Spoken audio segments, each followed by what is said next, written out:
শিকিব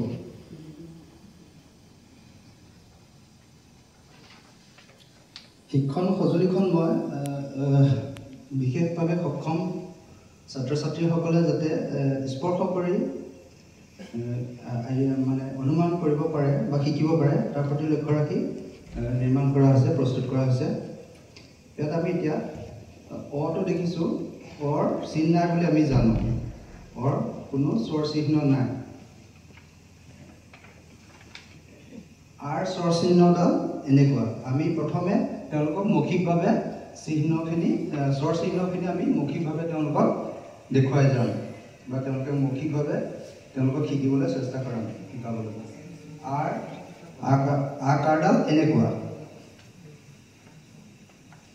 ৰসয়কাৰডাল এনেকুৱা দীৰ্ঘয়কাৰডাল এনেকুৱা হ্ৰস্বকাৰডাল এনেকুৱা দীৰ্ঘকাৰডাল এনেকুৱা ৰিকাৰডাল এনেকুৱা একাৰডাল এনেকুৱা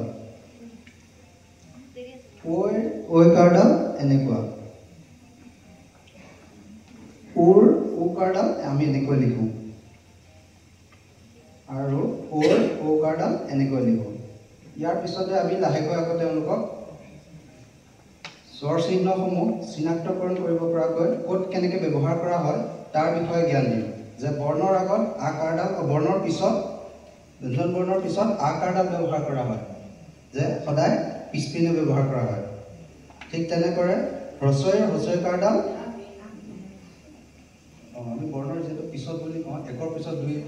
এনেকৈ লিখি গ'লে তেনেকুৱা চাইড টু বুলি কৈছোঁ এনেইতো আখৰি এইটোৱে বুজায় বাৰু তো হ্ৰস্বইৰ যদি আগ বুলি এইটো ধৰোঁ তেনেহ'লে হ্ৰস্বকাৰডাল আগপিনে হ'ব আৰু দীৰ্ঘইডাল বৰ্ণটোৰ পিছ চাইডে সদায় লিখা হয় পিছপিনে ঠিক তেনেদৰে হ্ৰস্বকাৰডাল বৰ্ণৰ তলপিনে লিখা হয়